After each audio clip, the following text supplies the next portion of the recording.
With Tether being a bit of a problem child in the entire crypto ecosystem, many people ask, could Bitcoin completely crash if Tether actually does appear not to be backed?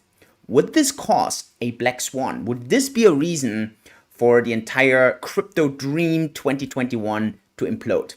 Let's take a bit of a deeper look in this topic. Have a lot of fun in today's video.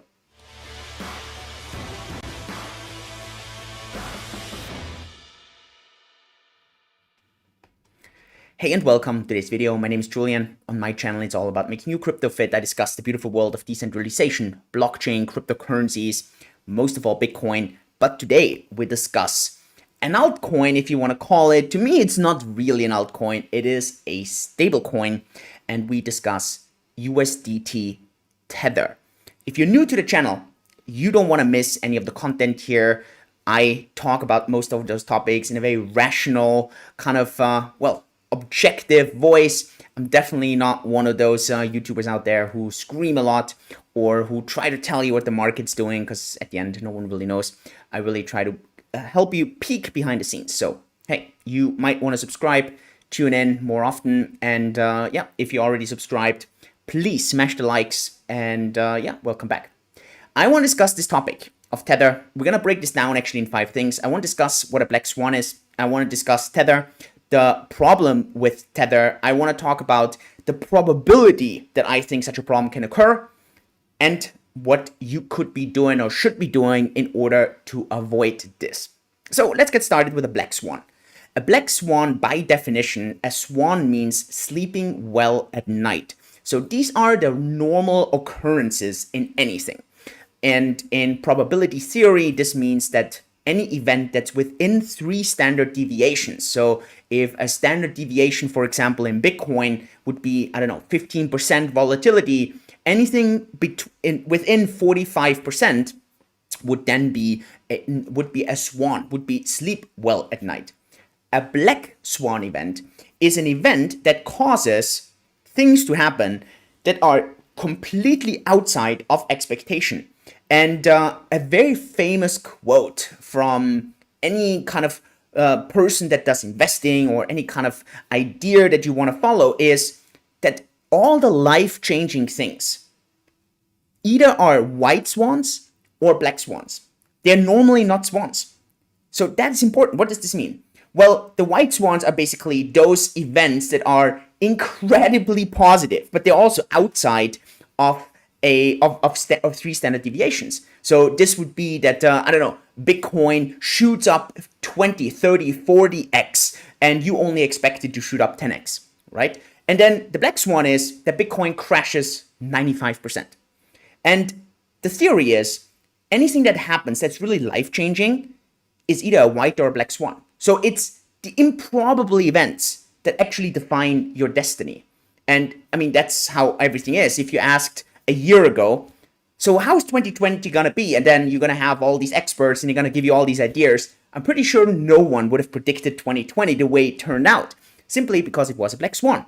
And this is really, really, really important in all of it. So how does this apply to Tether? Well, Tether is a stable coin. So that means it is a coin that basically tokenizes the dollar. So one of those tethers is $1, as long as you trust that it is a US dollar.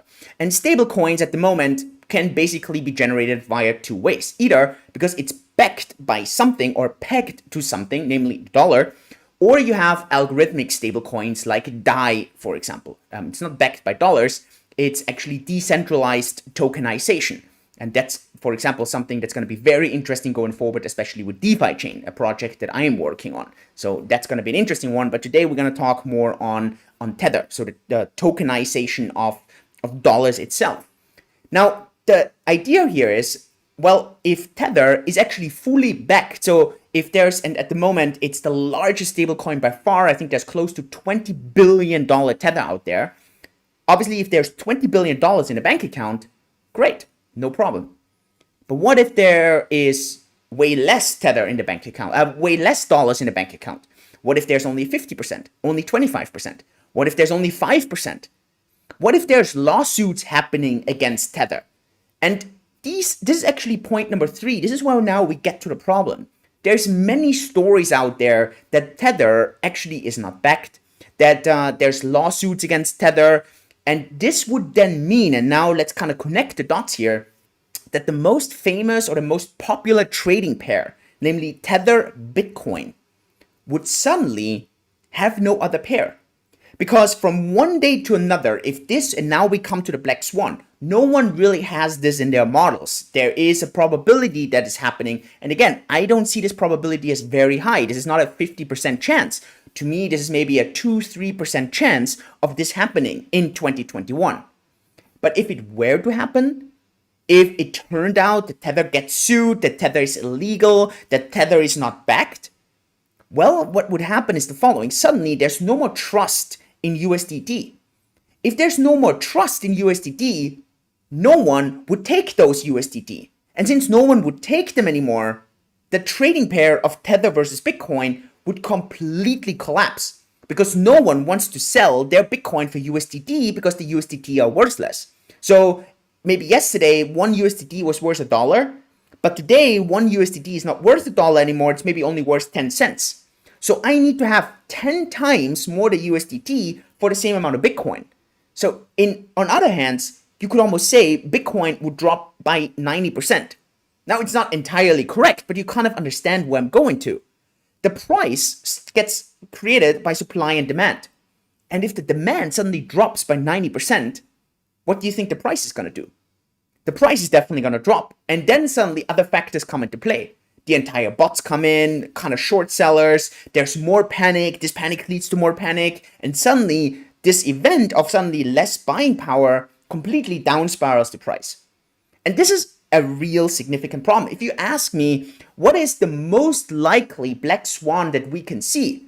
All the black swans, and we can discuss many, all these black swans are rare by definition. But I still think the Tether Black Swan is the most likely. Again, this doesn't mean that it is likely, it's still quite rare. But it could happen, and it could lead to a significant down spiral in the Bitcoin price. The key thing here is, obviously this is short term, but many times this could cause so much uncertainty, and that could kind of destroy so much faith and stability that this would take quite some time afterwards for the price to recover. And also, remember, many times, the Bitcoin price has been shown to be pumping significantly when new Tether was brought into the system. And no one knows if this Tether is actually backed, or if it's not backed, or if it was just created out of thin air. No one knows. And this is a very key concept in understanding the Black Swan scenario. So the Black Swan is a systemic problem. To me, it is actually the only systemic problem we have in the crypto space. I don't think there's one exchange that has such a systemic problem, like for example, Mt. Gox. Tether, that is a significant systemic problem, and it could cause a massive setback.